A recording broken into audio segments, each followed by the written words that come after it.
আমার মায়ের blood cancer, আমার মায়ের লিভার ক্যান্সার, মাকে আর বাঁচাইতে পারবো না। বড় বড় ডাক্তার, বিদেশি ডাক্তার, কবিরাজ দেখাইয়া সবাই বলছে আর কিছুদিন বেঁচে থাকবে। জনম দুঃখিনী মাকে নিয়ে আইছি মদিনা শরীফ জিয়ারত করার জন্য, রাসূলুল্লাহর রওজা মুবারক জিয়ারত করার জন্য মাকে নিয়ে আইছি আমরা। এই বুঝি জীবনের শেষ বিদায় হয়ে যেতে পারে মায়ের সাথে দেখা। জনম দুঃখিনী মা, মা গো,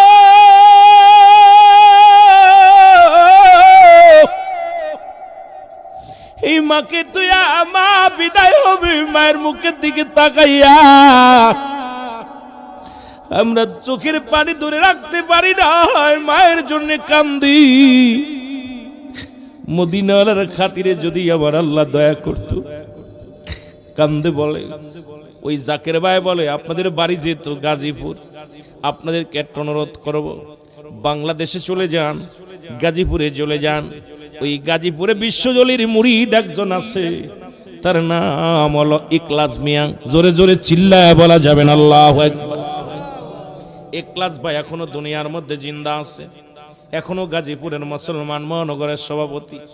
কয় ওনার কাছে যাবেন, ইখলাস ভাইয়ের কাছে যাবেন। ওনার একজন পীর আছে, নাম হলো খাজা বাবা ফরিদপুরি। বাংলাদেশের জমিন, আট্টশির জমিন, এই জমিনের মধ্যে একজন ওলি আছেন। ওই পীরের দরবারে ইখলাস ভাইকে সঙ্গে করে নিয়ে যান, দেখবেন আপনার মা পুরো সুস্থ হয়ে যাবে। জোরে জোরে চিল্লায় বলা যাবেন আল্লাহু আকবার। ওই যুবক জাকির বললেন চলে যান বাংলার জমিনে, যাই ইখলাস বাইরে খুঁজে বাইর করবেন, উনি নিয়ে যাবেন আট্টশির দরবারে।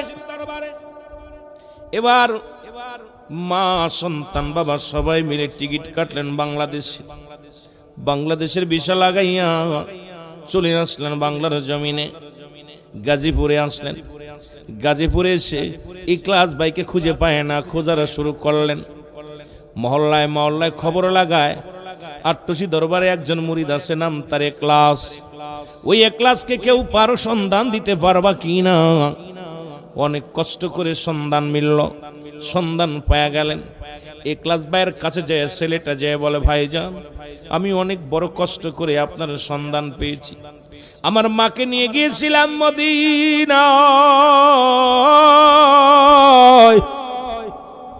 আমি মায়ের পাগল রে, আমি মাকে ছাড়া বাঁচতে পারবো না।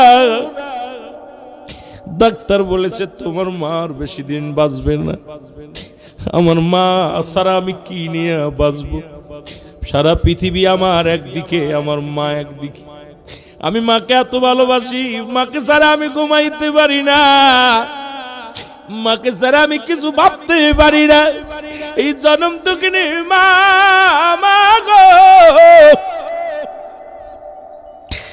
মা, মা যদি আমার আগে চলে যায় আমি কি নিয়ে বাঁচবো? বাঁচতে পারবো না। ইখলাস ভাই, আমি আপনার কাছে দাবি করব, আমার মাকে আপনি বাঁচান, আমার মাকে একটু দয়া করে বাঁচান। ইখলাস ভাই, আমি ডাক্তারও না, কবিরাজও না, আপনি আমার কাছে কাকুতি মিনতি করে কি বলতে চান? বলে ইখলাস ভাই, আমার মা যদি মারা যায় আমিও মারা যাব, মা যদি চলে যায় আমিও চলে যাব। আমি এই পৃথিবীর মধ্যে মা পাগল একটা পোলারে। আমি লন্ডন গেছি, মাকে নিয়ে গেছি, ওই মাকে নিয়ে ওখানে সিঁড়ি যে মুসলমান, ওখানে আমি অধিবাসী করেছি। মুসলমান শোনো শোনো, মা যদি দুনিয়া থেকে চলে যায় আমি সন্তান বাঁচতে পারবো না, মার কবরে মাটি দিতে পারবো না, মাকে দাপন করতে পারবো না, কাপন পরাইতে পারবো না। ওই মাকে একটু দয়া করো ভাই, আমার মায়ের জন্য একটু দয়া করো। জোরে জোরে চিল্লায় বলা যাবে না আল্লাহু আকবার। ইখলাস ভাই বলে ভেঙ্গে পড়ো না ভাই, কি হয়েছে বলো? আমার মার ব্লাড ক্যান্সার, আমার মায়ের লিভার ক্যান্সার, ডাক্তার বলেছে আর বাঁচবে না। সৌদি গিয়েছিলাম মদিনা শরীফ হজ করতে, মক্কা মদিনায় হজ করতে যায় এই বাংলাদেশের একজন নাগরিকের সঙ্গে দেখা, তার বাড়িও গাজীপুরে। সে আমাকে বলছে যে এখলাস ভাই নামে একজন আসে কাছে, ওর কাছে গেলে তোমার মাকে নিয়ে যাবে আট্টশির জমিনে, আট্টশি দরবারে গেলে তোমার মা ভালো হয়ে যাবে। জোরে জোরে চিল্লায় বলা যাবে না আল্লাহু আকবার। প্রাণের মুর্শিদ, প্রাণের মুর্শিদ, ও তুই বিনে মোর বান্ধব কে নাই বল, তুই বিনে মোর। আরো জোরে বলেন প্রাণের মুর্শিদ, প্রাণের মুর্শিদ, তুই বিনে মোর বান্ধব কে নাই বল, তুই বিনে মোর। বড় আশা করিয়া এসেছি তোর কদমে, দয়া কর এই না পাপীরে। প্রাণের মুর্শিদ, প্রাণের মুর্শিদিও, তুই বিনে মোর বান্ধব কে নাই বল, তুই বিনে মোর। যারা আমার আপন ছিল আর তারাই আমার পর করেই দিল, যারা আমার আপন ছিল সবাই আমায় পর করে দিল, তুই বিনে মোর কেউ ভালোবাসে না। প্রাণের মুর্শিদ, প্রাণের মুর্শিদ, তুই বিনে মোর বান্ধব কে নাই বল, তুই বিনে। ওরে গমের ঘরে যখন থাকি তোর নূরের ঝলক দেখি, আমি গমের ঘরে যখন থাকি তোর নূরের ঝলক দেখি, তুই সারা মোর আপন কেউ যে নাই। প্রাণের মুর্শিদ, প্রাণের মুর্শিদ গো, তুই বিনে মোর বান্ধব কে নাই বল, তুই বিনে মোর। এ দুনিয়ার মুসলমান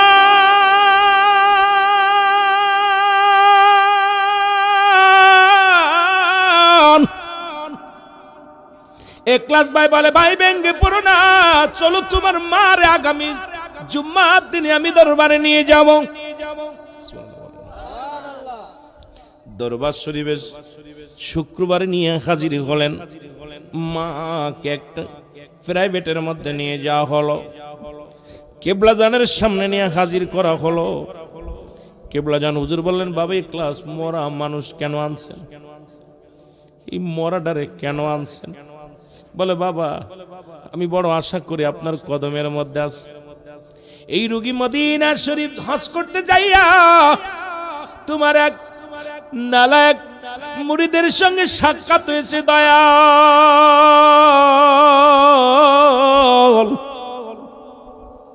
সেখান থেকে উনি লন্ডন প্রবাসী সব ফেলেতে মায়ের পাগল। এই মায়ের পাগল সন্তান মাকে নিয়ে বাংলার জমিনে আসছে দয়াল। দয়াল ডাকতে আমার মুর্শিদ বলে, বাবা ওনার সন্তান কে? বলে, বাবা এটা সন্তান চোখের পানি ছেড়ে আমার পীরের কদমে কান্দের। বলে, বাবা গো আমার মা যদি আমার ছেড়ে চলে যায় আমি কি নিয়ে বাঁচবো? আমি আমার মায়ের আগে চলে যেতে চাই। যদি মা মারা যায় আমি বেঁচে লাভ কি? আমি মা ছাড়া ঘুমাইতে পারি না, খাইতে পারি না, দুনিয়ার কিছু ভালো লাগে না। মা নাই আমার দুনিয়ায় কিছু লাগবে না। দয়াল আপনার কদমের মধ্যে আনছি। অনেক ডাক্তার কবিরাজ দেখাইছি, কোন ডাক্তার চিকিৎসা করে বলে নাই ভালো হবে। সবাই বলছে মারা যাবে। রক্ত পরিবর্তন করি, মাসে মাসে রক্ত বদলাই, এরপরে ব্লাড ক্যান্সার, এরপরে লিভার ক্যান্সার, নারী পয়সা গিয়েছে। সব ডাক্তার বলছে দুনিয়া থেকে চলে যাবে, আর বেশি দিন বাঁচবে না। দয়াল আমি আপনার কদমের মধ্যে হাজির হইয়াছি গো। আমার মাকে আপনার দেখতে হবে। হুজুর বললেন, বাবা আপনি নিয়ে যান, ওকে কি দেখবো? ডাক্তার যেহেতু ফেরত দিছে আমি কি করবো? বাবা নিয়ে যান, যিনি কয়েকদিন বেঁচে থাকে ভালো মন্দ খাওয়া। আর নজর মায়ের কাছে বসে বসে মায়ের কাছে দোয়া করে। এখলাস ভাই কো, হুজুর আপনার কদমে আনছি, এখন আমি একটা বেজ্জতি হয়ে যাব। সৌদি থেকে ফেরত আসছে, হুজুর দয়া করে একটু দেখেন। হুজুর মাথাটা নত করে থাকলেন, কিছুক্ষণ মাথা নোয়া দিলেন, এক্লাসের দিকেও তাকায় না, ওই মায়ের পাগলের দিকেও তাকায় না। অনেকক্ষণ পরে বলছে, বাবা এক্লাস, বাবা এক্লাস শোনো। বলে কি? বাড়ি নিয়ে যাও, আগামীকাল বাড়ি নিয়া যে ব্যক্তি মুসলমান, শোনো, বাড়ি নিয়ে যাও, বাড়ি নিয়ে 41টা দিন 41টা মুরগি জবাই করে সদকা দান করবা। বাবা শোনো ক্লাস, তবে যাকে দিয়ে এই মুরগি জবাই করবা, এই জায়গা দিয়ে জবাই করবে 41 দিন, তাকে দেখবা গত 3 মাসের মধ্যে তার নামাজ কাজা যায় নাই, তাহাজ্জুদের নামাজ কাজা যায় নাই, 5 ওয়াক্ত ফরজ নামাজ জামাত কাজা যায় নাই। যে ব্যক্তি 5 ওয়াক্ত নামাজ এই 3 মাসের মধ্যে একদিনও কাজা যায় নাই, এমন একটা লোক যদি খুঁজে বাইর করিয়া তাদের যদি কুরবানি করতে পারো বাবা, তাকে দিয়া ওই মুরগি জবাই করে সদকা করে দিতে পারবা, 3 মাসের মধ্যে 1 ওয়াক্ত ফজরের নামাজ কাজা যায় নাই। এই লোকটাই জাকের ভাইকে দেখে যদি তুমি বাবা ও মুসলমান শুনে নাও, ওই লোকটা দিয়া ওই মুরগিগুলো জবাই করে সদকা করে দিবা, আল্লাহ দয়া করবে। জোরে জোরে চিল্লায়া বলা যাবে না আল্লাহু আকবার। ইখলাস ভাই সহ চলে আসলেন গাজীপুরের জমিনে। বাবা শুনে নেন, একটা সত্য ঘটনা যেটা বলতেছে, এর মধ্যে বিন্দু মাত্র মিথ্যা নাই রে বাবা, শুনেন, কোনো জুট নাই, কারণ আল্লাহর আদালতে আমার জবাব দিতে হবে। যারা আছেন অনেকেই ইখলাস বাইরে চেনেন, গাজীপুরে ইখলাস বাইরে চেনেন বাবা, মুসলমান দিলের কান্ডা লাগা। শুনে নেন, ইখলাস ভাই কয় বাড়ি আসলাম, 7টা দিন পার হয়ে গেল, একজন মানুষও খুঁজে পাই না যে 3 মাসের মধ্যে তার ফজরের নামাজ কাজা নাই, এই 3 মাসের মধ্যে 5 ওয়াক্ত নামাজ কাজা নাই, এই 3 মাসের মধ্যে 1 ওয়াক্ত জামাত তরফ করেছে, এমন লোককে আমি খুঁজে পাইলাম না। ঘুরে ঘুরে সব জায়গা ঘুরলাম। ও মুসলমান শুনে নাও, শুনে নাও, এরে মুসলমান গভীর মনোযোগ। 7 দিন খোঁজাখুঁজি করে যখন পাইলেন না, কয় তোমার মারও বাঁচানো সম্ভব নয়, এমন ব্যক্তিও পাওয়া গেল না। আমার কেবলাজান হুজুরের কদমে চলে গেলেন, ইখলাস ভাই চলে গেলেন, যা বলে হুজুর, হুজুর বলেন বাবা ইখলাস আবার কেন আসছো? বলে হুজুর বড় বিপদের মধ্যে পড়েছি, অল গাজীপুরের মধ্যে কালীগঞ্জের ভিতর দিয়া যত জাকের ছিল, কত আশিক ছিল, কাউকে খুঁজে পাইলাম না। এই একটা ওয়াক্ত নামাজ কাজা যায় নাই, নামাজ জামাতে তরফ হয় নাই, রহমত কাজা হয় নাই, এমন কোন ব্যক্তিরে খুঁজে পাইলাম না দয়াল। এখন কি করব?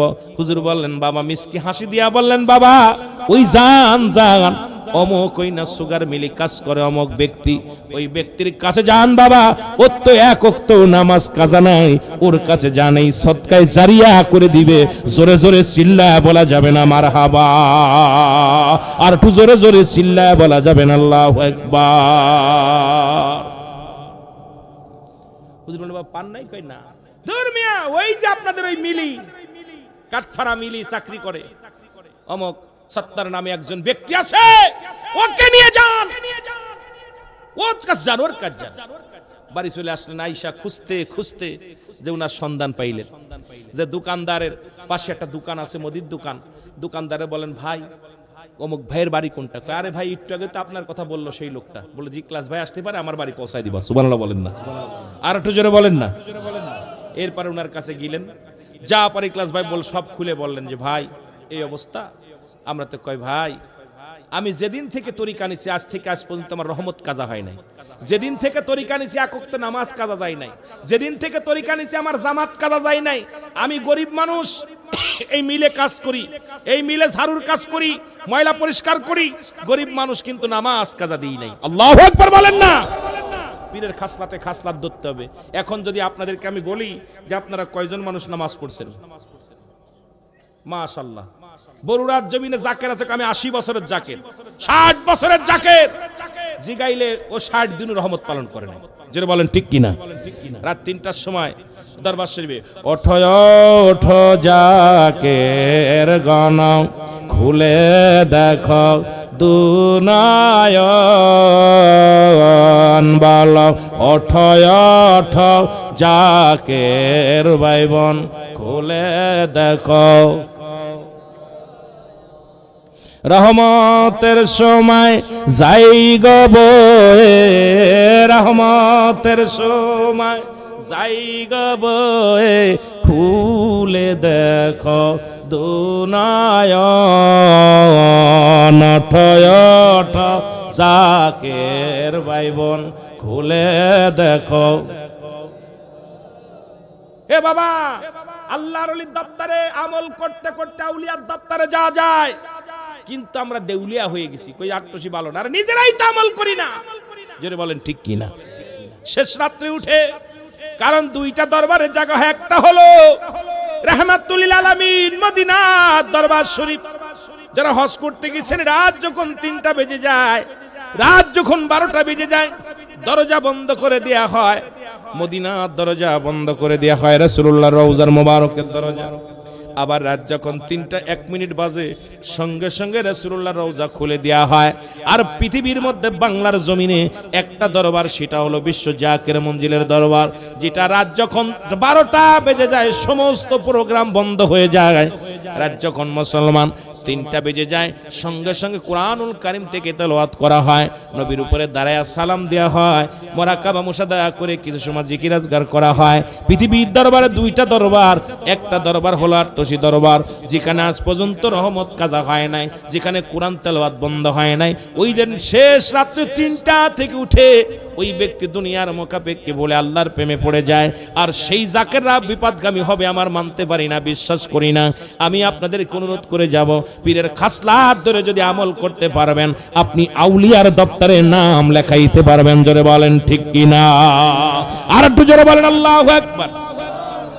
যারা যারা দরবারে গেছেন একটু হাত তোলেন, দেখি কজন মানুষ গেছেন। মারহাবা মারহাবা। আপনারা যা সত্যি কথা বলবেন, আজ পর্যন্ত রহমত কাজা গেছে কি গেছে না গেছে? গেছে।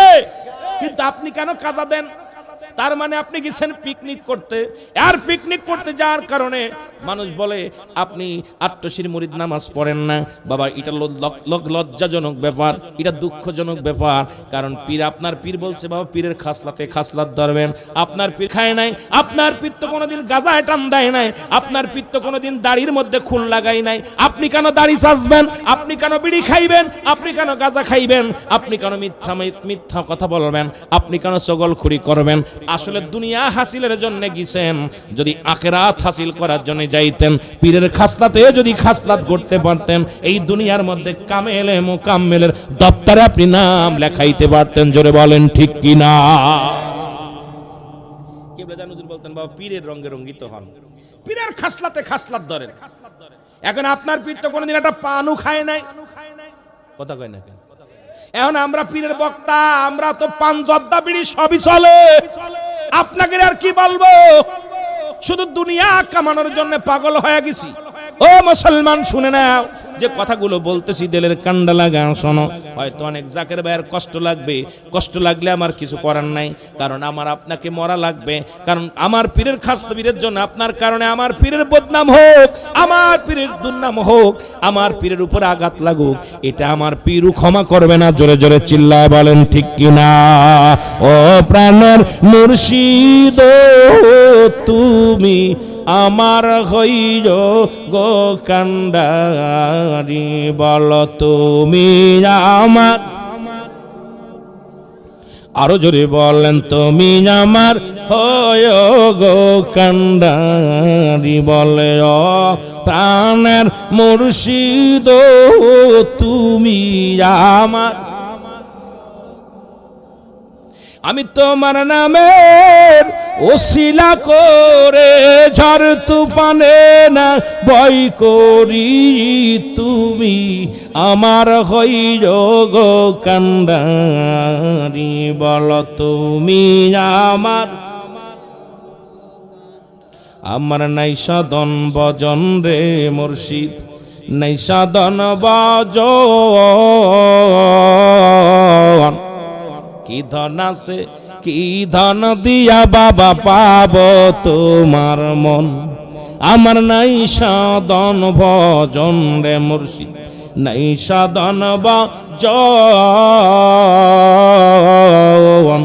কি ধন আছে কি ধন দিয়া পাব তোমার মন, তোমারি চরণে মুর্শিদ, তোমারি চরণে মুর্শিদ হই যাও নিয়া আমার মরণ, আরে হই যাও নিয়া আমার মরণ, তুমি আমার হইও গো কান্ডারি, বলো তুমি আমার ও প্রাণের মুর্শিদ, ও প্রাণের মুর্শিদ, ও তুমি আমার গো কান্ডারি, বলো তুমি আমার। এ ভাইরা আমার, বন্ধুরা আমার, যে কথা বলতেছিলাম, একলাস ভাই বুঝায় বলা পর ডাকতে বলেন, ভাই আমি এই 40 বছর মুরিদ হয়েছি বিশ্বলির কদমে। কত বছর? 40টা বছর মুরিদ হয়েছি। খোদাকে কসম করে বলি, এই 40 বছরের মধ্যে আমার নামাজ কাজা যায় নাই। আর একটু জোরে বলো, 40 বছরের মধ্যে আমার নামাজ কাজা যায় নাই। 40 বছরে আমি তাহাজ্জুদের নামাজ সারি নাই। 40টা বছরে আমি মুরাকাবা মুশাহাদা সারি নাই। 40টা বছরে আমার একদিন রহমত কাজা যায় নাই। বাইরে আমি ঘর থেকে বাইরে হতে পারবো না, তবে তুমি আমার কাছে মুরগিগুলো দিয়ে যেও, আমি জবাই করে সদকা করে দিব। ও মুসলমান শোনো, আল্লাহ রাব্বুল আলামিন আপন পীরের উসিলায়, আল্লাহ রাব্বুল আলামিন ডাক্তার ফেরত, মদিনা ফেরত রোগী, আমার আল্লাহ রাব্বুল আলামিন খাজার উসিলায় আমার আল্লাহ তারে দয়া করেছে। জোরে জোরে চিল্লায় বলো মারহাবা। আর একটু জোরে বলো মারহাবা। এ মুসলমান, ক্যান্সার রোগী ভালো হয়ে গেল, ব্লাড ক্যান্সার, লিভার ক্যান্সার দুটোই ঠিক হয়ে গেল। এই জন্য আমলদার ব্যক্তির দরকার। কারণ হযরত আবু বকর সিদ্দিক রাদিয়াল্লাহু তাআলা আনহু যখন তার পায়ের মধ্যে মুসলমান সাপে কামড় দিয়েছিল, বিষে জর্জরিত হয়েছিল, রহমতের নবী বিসমিল্লাহ বলিয়া থুতু মেরেছিলেন, সাপের বিষ পানি হয়ে গিয়েছিল। সেই মুখটা পবিত্র করা লাগবে। এই জন্য আমার নবী ডাকতে বলেন, ও মুসলমান শোনো, দুইটা জিনিস যে ব্যক্তি আমার কাছে জামিনদার হয়ে যাবে, আমি নবী তার জান্নাতের জামিনদার হব। তার মধ্যে 1 নাম্বার হলো দুগালের মধ্যবস্তু জিহ্বা। এটা দিয়ে কাউকে গালি দেওয়া যাবে না, মন্দ কথা বলা যাবে না, মদ খাওয়া যাবে না, গাঁজা খাওয়া যাবে না, বিড়ি খাওয়া যাবে না। এ মুসলমান, আপনার মুখটারে পবিত্র রাখতে হবে। জোরে বলো আল্লাহু আকবার। নবীর শানে জান্নাতে নবী বলছে, আমি জান্নাতের জামিনদার হয়ে যাব। দুইটা জিনিস যে ব্যক্তি হেফাজত করতে পারবে, জোরে বলো আল্লাহু আকবার। আসতে কইবেন না, জোরে কইবেন। মদিনাওয়ালা বলছে, আর মদিনাওয়ালা যদি একবারে জান্নাতের জামিনদার হয়ে যায়, আপনার কোনো ভয় নাই। জোরে বলেন ঠিক কিনা? আর একটু জোরে বলা যাবেন আল্লাহু আকবার। সেই দুইটা জিনিস হলো, 1 নাম্বার হলো দুগালের মধ্যবস্তু। মুসলমান, আজ থেকে তওবা করবেন যারা বিড়ি সিগারেট খান, আজ থেকে তওবা করবেন, আল্লাহ এই মুখ দিয়ে আর বিড়ি খাবো না, এই মুখ দিয়ে আর গাঁজায় টান দিব না, এই মুখ দিয়ে কাউকে গালি দিব না, এই মুখ দিয়ে তোমার কে জিকিরি করব, এই মুখ দিয়ে আব্বা মারে ডাকবো, এই মুখ দিয়ে দুরূদ শরীফ পড়ব, এই মুখ দিয়ে নবীর প্রেমে হাবুডুবু খাইব, নবীর প্রেমের গান, ইশকের গান গাবো। ও মুসলমান শুনে নাও, এই জুব্বা দিয়া কোনোদিন আমি হারাম জিনিস ভক্ষণ করব না। ও মুসলমান, আর দু পায়ের মধ্যবস্তু যেটা হলো লজ্জাস্থান, পুরুষ লিঙ্গ স্ত্রী লিঙ্গ, একমাত্র স্বামী স্ত্রী ব্যতীত আমি অপচয় করব না। পৃথিবীর কোথাও যাব না, একমাত্র স্বামী ব্যতীত অন্য কোন পুরুষের কাছে যাব না। সে যত বড় মৌলবী হোক, যত বড় মুন্সি হোক, যত বড় কারি হোক না কেন। আমার দেশের সরল প্রাণ মা বোনেরা এখন কিছু তরিকার মধ্যে ঢুকে গেছে ভণ্ডামিরে মুসলমান, আর উলামা একরাম এই ভণ্ডামির সুযোগ নিয়েছে।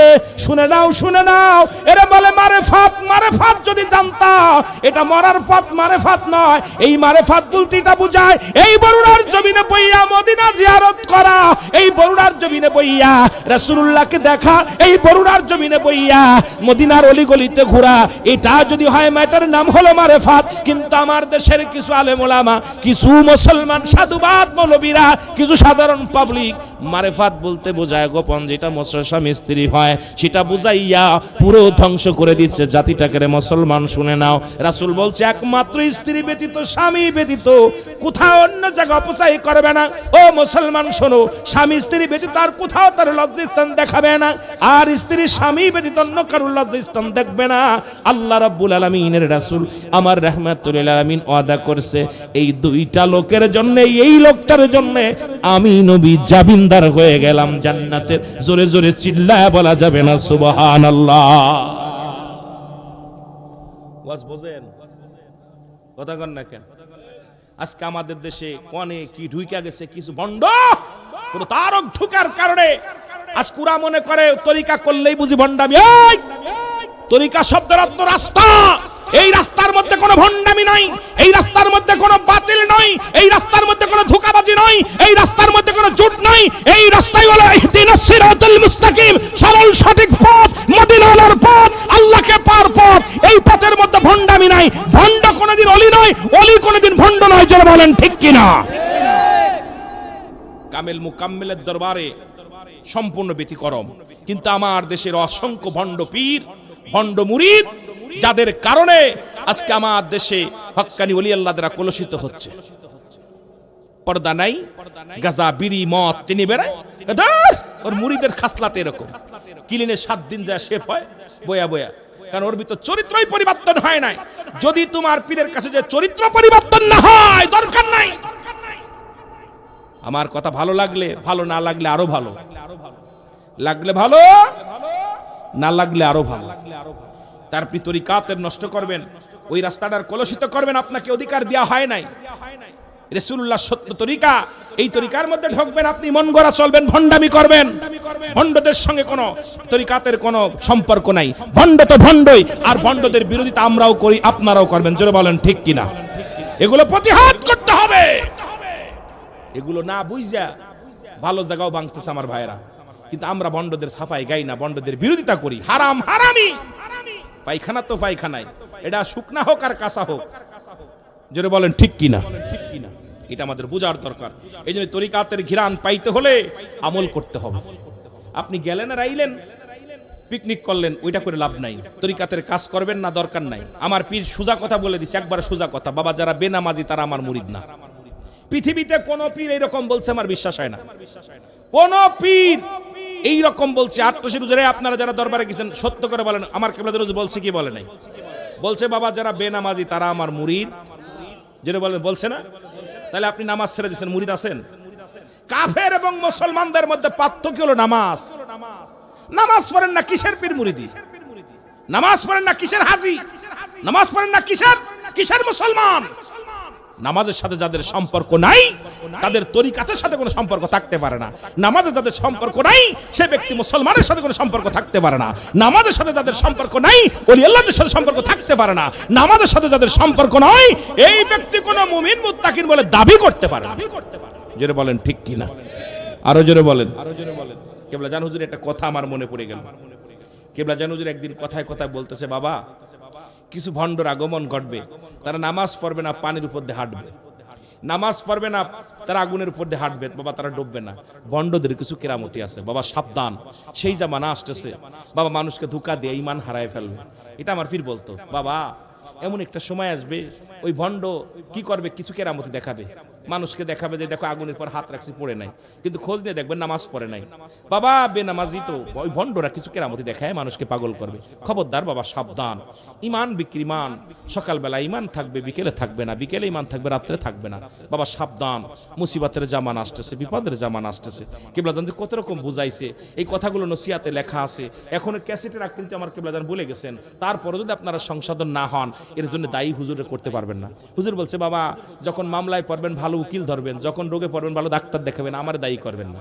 এখন আপনি মনে করছেন আমি অসুখে পড়ছি, হুজুর দেখবো, এই ভণ্ডামি করবেন না। কেবলাজান হুজুর এইভাবে কথা বলে গেছেন। এই জন্য আমার পীর কোথাও জুট কথা বলে যান নাই, আমার পীর কখনো বাজে কথা বলে যান নাই। আমার পীর বলছে কোনভাবে আল্লাহকে পাওয়া যায়, রাসূলকে পাওয়া যায়, সেই পথগুলো দেখাইছে, সন্ধান দিছে।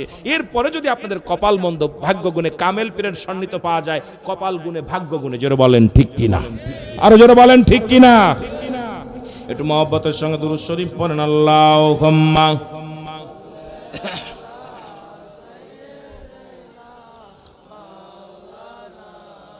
আরো জোরে ওয়ালা আলি সাইয়্যিদিনা কিবলা জান হুজুর কেমন মানুষকে হিদায়াত করেছিল শোনেন বাবা। হেদায়েতের মালিক আল্লাহ। হুজুরের কাছে গেছেন, এই কথাটা আমি গত পরশুদিন ঢাকা শহরে মাহফিল করেছিলাম। ঢাকা শহরে আলোচনা করতে করতে বলেছিলাম, আলোচনাটা ঢাকার একজন ব্যবসায়ী, মদ ব্যবসায়ী, গাঁজা ব্যবসায়ী, নারী ব্যবসায়ী, নাম হলো আব্দুল মান্নান। নাম কি? জোরে বলেন নামটা কি? আমি কিন্তু সত্য প্রকাশ করে দিয়ে যাই, যেগুলো কাজে লাগবে জাকেরদের কাজে লাগবে। আব্দুল মান্নান নামে ঢাকা শহরে বাড়ি। উনি পতিতা ব্যবসা করে, নারীর ব্যবসা, মদের ব্যবসা, গাঁজার ব্যবসা, মদের ব্যবসা, যত খারাপ ব্যবসা করে নাম তার আব্দুল মান্নান। ওই মান্নান আমার কিবলা জান হুজুরের একজন মুরিদ ছিল সদরঘাটে, তার নাম হলো মুসলমান কাল্লু। যারা বলেন নামটা কি?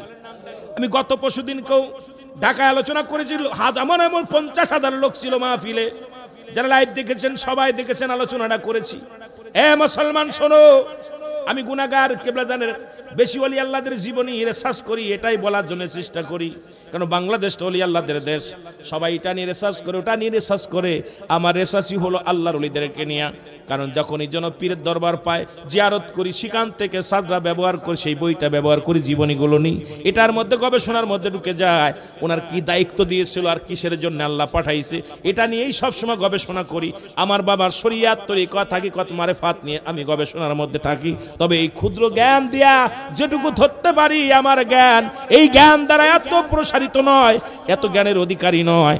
তবে কামেল পীরের যে দায়িত্ব, সেই দায়িত্বগুলো কামেল পীর ঠিকই পালন করতেছে।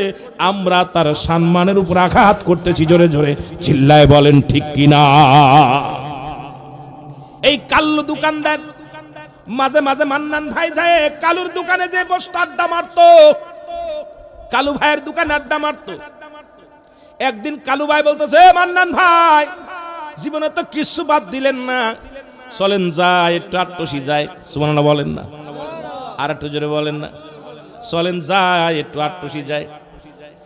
কালু যখন বলছে, মান্নান কয় তোর আট্টসি কিরে? এই বন্ড জায়গা যাব, যেখানে নারী পুরুষ একত্রিত হয়, যেখানে গান গাতি গাতি তোরা যাস। আমি জানি তোরা গান গাতি গাতি যাস, পীরের নামে গান গাস, ওখানে আমি যাব না। মদের ব্যবসা করি, ভালো আছি, মহিলার ব্যবসা করি, এটাও ভালো আছে, কিন্তু তোদের মতো বন্ড না। কালু কয় ভাই একবার যায় দেখে আসেন আট্টসি কি হয়, আট্টসি বন্ড কি ভালো, একবার দেখে আসেন, আটেন যায়। মাস চলে গেল, দিন চলে গেল, কয়েক মাস পরে কালুর দোকানে এসে মান্নান বলতেছে, কামাল কালু রে, ও কালু তোর পীরের দরবারে জাতি পারি, একটা শর্ত আছে। কয় কি শর্ত? কয় আমি একটা মেয়েকে ভালোবাসতাম, এই মেয়ের রূপ গুণে আমি পাগল হয়ে গেছি, অনেক টাকা পয়সা আমার কাছ থেকে নিয়ে মেয়েটা ভেগে গেছে। ওই মেয়েটাকে যদি তোর পীর এনে দিতে পারে তাহলে তোর পীরের কাছে যাব। যদি তোর পীর যদি ওই মহিলাটাকে আমার কাছে এনে দিতে পারে, আমি কথা দিলাম রে কালু, তোর পীরের দরবারে আমি যাতায়াত করব। জোরে জোরে চিল্লায়া বলা যাবে না আল্লাহু আকবার। কালু বলে, আবার কোন শর্তে? এটা হবে না, তুমি নিজেই নষ্ট, নষ্ট মন মাইটা। কারণ ওই মেয়ে হাসিনার জন্য দরবারে যাবে, এটা আমি নিতে পারবো না, যার দরকার নাই তোমার। কালু রে, ওই মেয়ে ছাড়া আমার ভালো লাগে না, খাইতে পারি না, ঘুমাইতে পারি না, চলতে পারি না। ও কালু, তোর অনুরোধ করি চল আট্টসির দরবারে যাই। মানুষ যেটা নিয়ত করে সেটাই নাকি পুরা হয়। চল যায় দেখে আসি, যদি মেয়েটাকে পায় তাহলে আমার জীবন সার্থক হয়ে যাবে রে কালু। কালু কয় ঠিক আছে চলো যাই। গুরু যায়, আট্টসি দরবারে চলে গেলেন। কিবলা জান হুজুর বড়ইতলা হুজরার মধ্যে বসে আছে। এ বাবারা, হঠাৎ করে কালু আর ওই মান্নান, আব্দুল মান্নান দুজনেই প্রবেশ করছে। হুজুরকে দেখে কালু বলতো, হুজুর বেয়াদবি মাফ করবেন, একটা নালিশ নিয়ে আসছি। কয় কি? কই লোকটা নালিশ করবো। কি নালিশ? কিবলা জানের কদমে যে বলেন, হুজুর সব মানুষ তো জিকির করতে করতে সদরঘাট থেকে লঞ্চ নিয়ে আসে, লঞ্চ নিয়ে লঞ্চে আসে, গাড়িতে আসে, আমি দেখি হুজুর। তবে আমি আপনার এই জিকিরটা ভালোই লাগে, ভালোই লাগে হুজুর। আপনার কাছে আসছি একটা বিপদে পড়ে, যদি আমি উদ্ধার পাই তাহলে আপনার কদমে আসবো, আর কিছু মাল দিব। হুজুর কইছে, বাবা কি বলতে চান? হুজুর আমি কিছু টাকা পয়সা দিব। কয় বাবা আপনি জানেন না কামেল পীর দুনিয়ার কোনো মুখাপেক্ষী নয়। জোরে জোরে চিল্লায়া বলা যাবে না আল্লাহু আকবার। কারে লোভ দেখান? কারণ আমার পীর দুনিয়ার শাহিন শাহ নকশবন্দিয়া মুজাদ্দিদিয়া, আরে এমন সাইন্সা ছিল, জীবন দশায় 950 বিঘা সম্পদ ছিল। হুজুর কোনদিন যদি মন চাইতো সকালে সন্ধ্যা দুপুরে যদি বড় বড় গরু জবাই করে খাইতে চাইতো, প্রতিদিন 2-4টা খেতে পারত। কিন্তু মুসলমান শুনে না, আমার পীর কোনদিন খান নাই। আমার পীর মুরিদের টেনশনে একবার পীর কেবলা অসুস্থ হয়ে গেলেন, এত দুর্বল হয়ে গেলেন, সবাই মনে করছে হুজুর আর বাঁচবে না, উঠতে পারে না, জবান বন্ধ, হুজুর কথা বলে না, কারোর সাথে কথা বলে না। ডাক্তার আনা হলো, ডাক্তার নারী দেখে বলে নারী ঠিক আছে। ডাক্তার চিকিৎসা করে বলে মিয়া ভাইজান মুজাদ্দিদি সাহেবকে ডাকতে বললেন, মিয়া ভাইজান মুজাদ্দিদি, মেজে ভাইজান মুজাদ্দিদি, ভাই সাহেব আপনার আব্বার কিছু হয় না, আপনার আব্বার কোনো রোগ নাই দেহের মধ্যে, শুধু আপনার আব্বা না খাইতে খাইতে দুর্বল হয়ে গেছে, এমন অবস্থা হয়েছে আপনার আব্বা যদি না খায় মারা যাবে। ডাক্তার বললেন আপনার আব্বা তো কতদিন খায় না, খানা খায় না। বলেন আপাতত একটা সিলাইন দিয়ে আগে দেখি। সিলাইনটা দেওয়ার পর কেবলাদান হুজুর সুস্থ হলেন। হুজুর বলেন বাবা ডাক্তার আনছিলেন কেন? কয় হুজুর বাবা ডাক্তার আনছিলাম, আপনি অসুস্থ, একটা সপ্তাহ বিছনায় পড়ে আছেন, কারোর লগে কথা বলেন না, কারোর সঙ্গে দেখা করেন না, ছায়া দেখেন না বাবা, এই জন্য ডাক্তার এনেছিলাম। ডাক্তার হুজুর কয় বাবা ডাক্তার কি বলছে? কোনো রোগ নাই, দেহের মধ্যে কোনো রোগ নাই। তাহলে বাবা ডাক্তার আনছেন কেন? বলে বাবা আপনি এত দুর্বল, না খাইতে খাইতে আপনার দেহটা দুর্বল হয়ে গেছে। হুজুর বললেন বাবা অন্যান্য পীররা মুড়িদের বাড়ির দাওয়াত নিয়া মুরগি গরু হাঁস সব খায়া খায়া ডিম খায়া তাদের দেহ বানায়। বাবা আমার কোটি কোটি জাকেরদের নালিশ, এই নালিশ গুলো শুনতে শুনতে, এই নালিশ গুলো শুনে যতক্ষণ পর্যন্ত মাওলার দরবারে আমি তাদের নালিশ পৌঁছাতেই না পারি, আমি মুজাদ্দিদ এক গ্লাস পানিও পান করি না। আমার মুরিদের নালিশ শুনতে শুনতে আমার দেহখানা কঙ্কাল করে ফেলেছি। বাবা বাবা ও বাবা শোনো, কারণ আমি মুজাদ্দিদ, আমার মুরিদের আমি যখন খানা নিয়ে বসি আমার মন চাই খাইতে, কিন্তু আমি তাকা দেখে আমার মুরিদের পণ্যে কাপড় নাই, আমার মুরিদের পেটে খাবার নাই, আমি মুজাদ্দিদ কেমনে খাই? আমার কোটি কোটি সন্তান না খেয়ে আছে। পৃথিবীর মধ্যে এমন বান্ধব আর পাবা না, এমন দরদি আর পাবা না। জোরে জোরে চিল্লা বলা যাবে না আল্লাহু আকবার।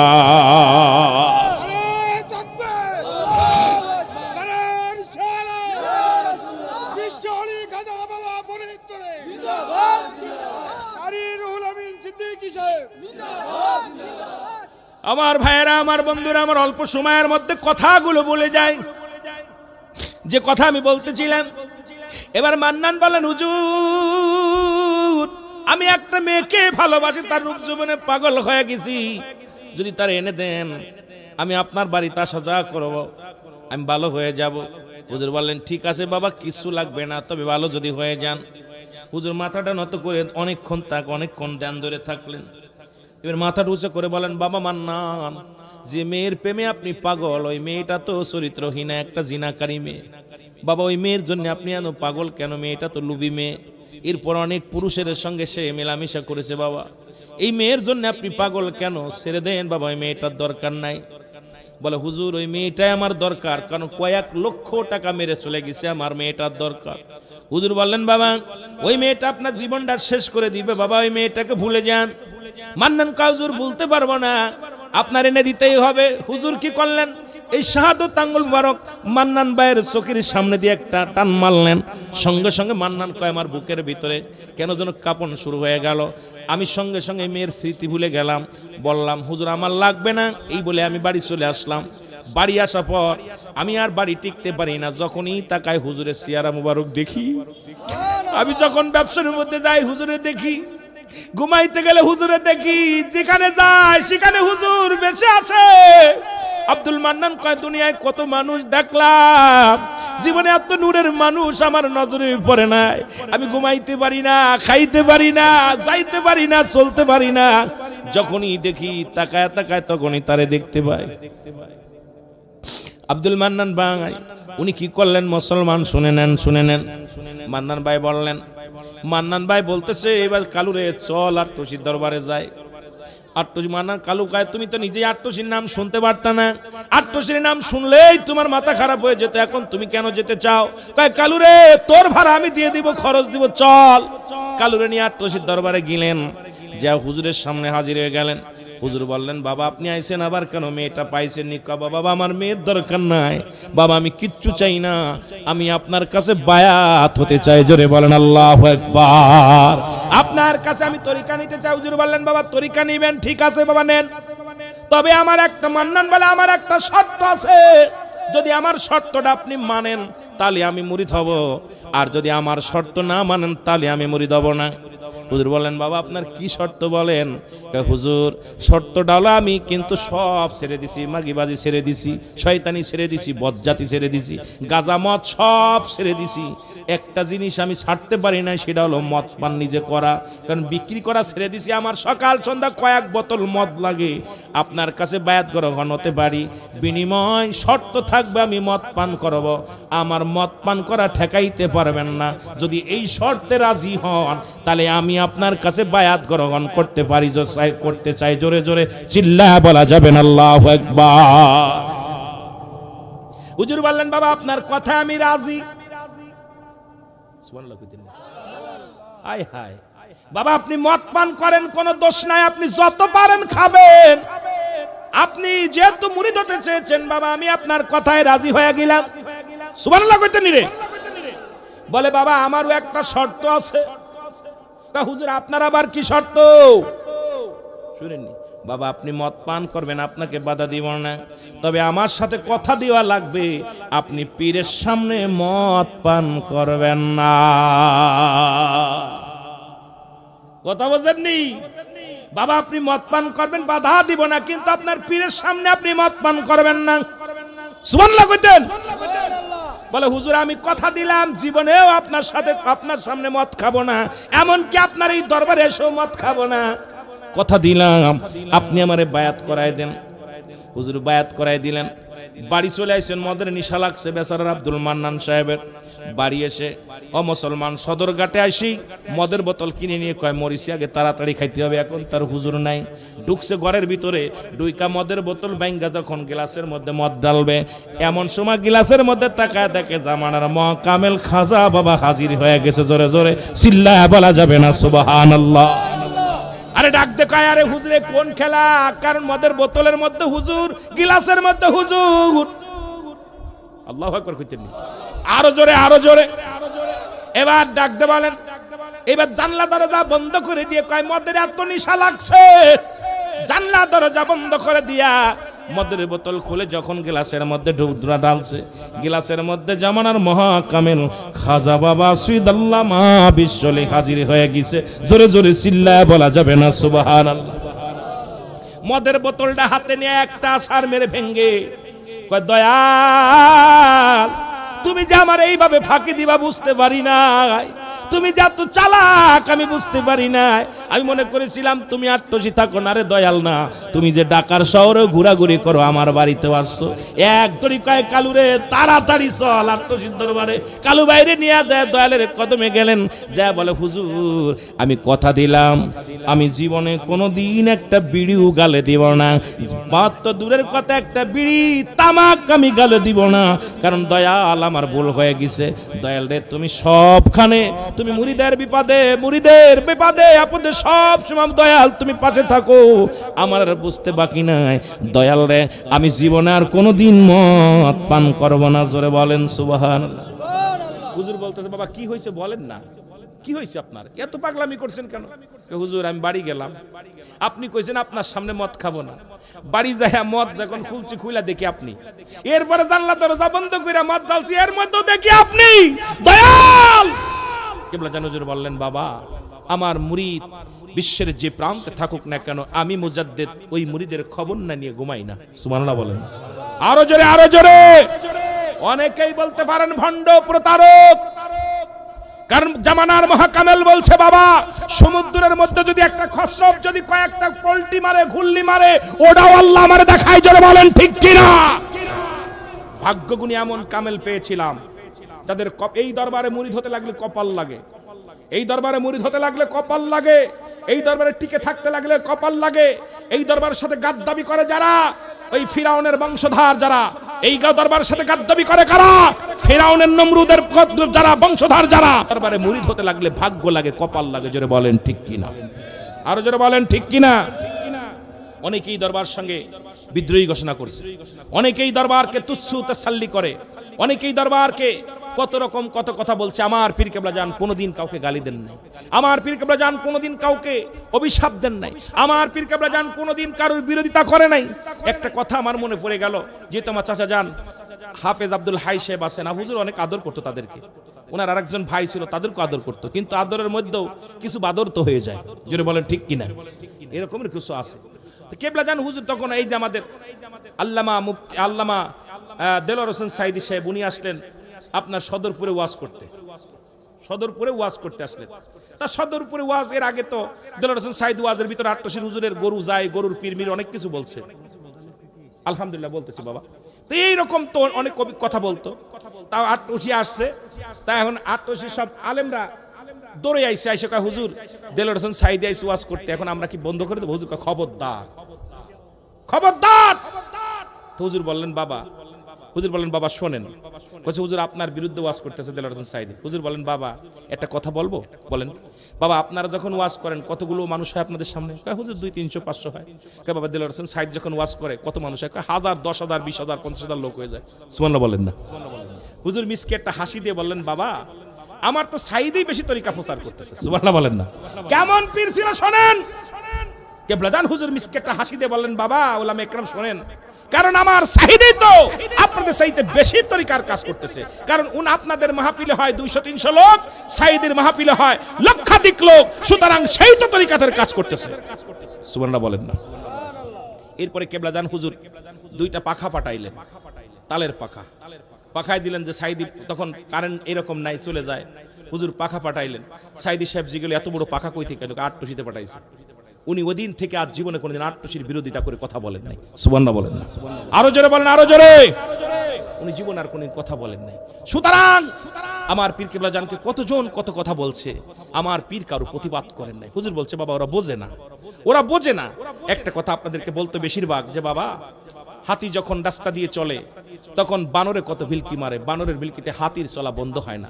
সুতরাং আট্টশি দরবারটাকে নিয়ে অনেক মানুষ ঝাঁকি মারছে, অনেক মানুষ অনেক কথা বলছে।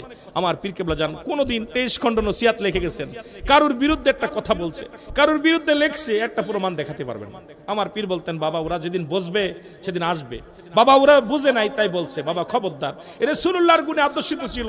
আমার নবীজির হযরতে রাসূল আকরাম সাল্লাল্লাহু আলাইহি ওয়াসাল্লাম সেজদা করব, আবু জেহেল প্রতিজ্ঞা করলো মুহাম্মদ যদি এই জমিনের মধ্যে সেজদা করে আমি তাকে কতল করব। আমার নবীজি সিজদার মধ্যে কোরআন তেলাওয়াত করতে করতে হঠাৎ করে তেলাওয়াতের সিজদা যখন পড়ছে, নবীজি সিজদার মধ্যে চলে গেছে, নামাজের সিজদা এমনি সিজদায় গেছে।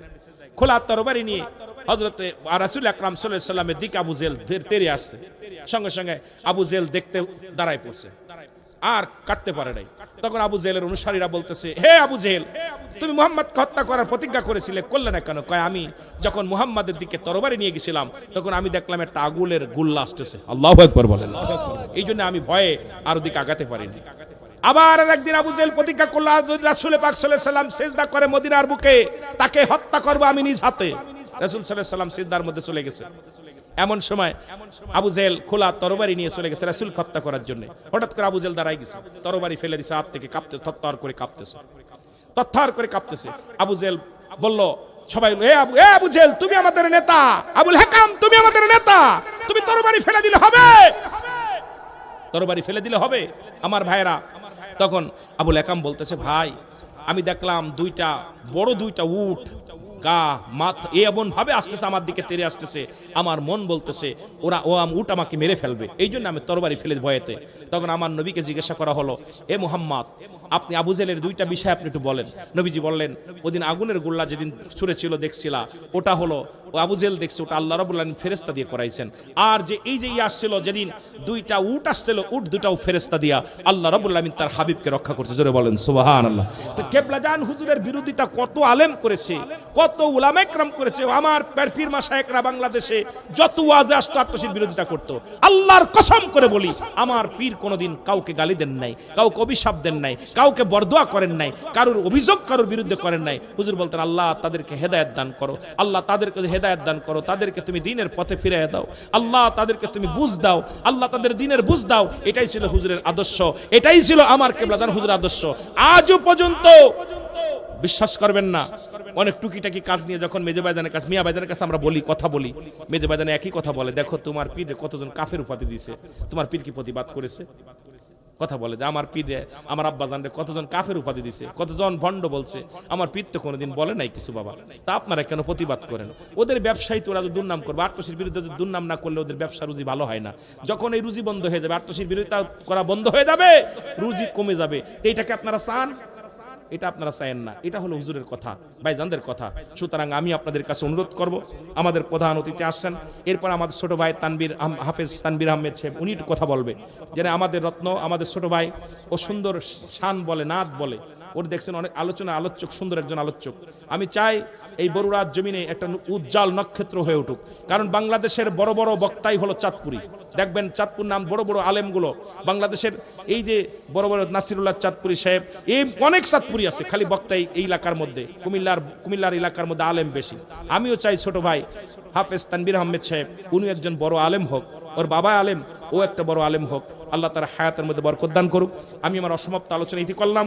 আমাদের প্রধান অতিথি সাহেব আসছেন, জনাব মোহাম্মদ কাউসার আহমেদ সেলিম ভাই আসছেন। আল্লাহ তার হায়াতের মধ্যে বরকত দান করুক। জোরে বলেন আমিন। আরো জোরে বলেন আমিন। বর্তমান অনেক কষ্টের মধ্যে আছেন, আপনাদেরকে অনুরোধ করব, মারামারি হাঙ্গামা, দেশের অবস্থা কেন যেন একটা উচ্ছৃঙ্খল অবস্থা, ভালো না, খুবই ভয়ঙ্কর অবস্থা। আমি গাড়িটায় কয়েকদিন আগেও গাড়িটা সারছি, এটা বলে লাভ নাই, কারণ দেশের অবস্থা ভালো না। ভাই ভাই শত্রুতাই করেন না, ভাই ভাই মারামারি করেন না, হাঙ্গামা করেন না। আপনাদেরকে অনুরোধ করবো, সবাই মিলেমিশে থাকেন, দেশকে ভালোবাসেন, দেশকে কিছু দেওয়ার চেষ্টা করেন। আপনাকে দেশ কি দিল, আপনাকে কে দিল, দেশ কি দিল, সেটা বড় বিষয় না, আপনি দেশকে কি দিলেন এটা বড় বিষয়। এই জন্য দেশকে ভালোবাসেন, দেশের প্রতি মায়া করেন, দেশের জনগণের উপরে ভালোবাসেন, দেশের জনগণকে ভালোবাসেন, বুকে টেনে নেন। এটাই হলো আদর্শ, এটাই হলো চরিত্র। মুসলমানের বৈশিষ্ট্য হলো নিজে না খেয়ে অন্যরে খাওয়ানো, নিজে না ঘুমে অন্যরে ঘুম পাড়ানো, নিজে না কষ্ট থেকে অন্যের দুঃখে থেকে অন্যের সুখে রাখা। এই চরিত্র যেন আল্লাহ আমাদের ভিতরে ঢুকার তৌফিক দান করে। আবার যদি বেঁচে থাকে দেখা হবে, সুন্দর আলোচনা হবে, আলোচনা করবে যে কোনো একটা বিষয়ের উপরে। আল্লাহ যেন সবাই তৌফিক দান করে। সকল বলুন আমিন। আসসালামু আলাইকুম ওয়া রাহমাতুল্লাহি ওয়া বারাকাতুহু। এখন আলোচনা করবেন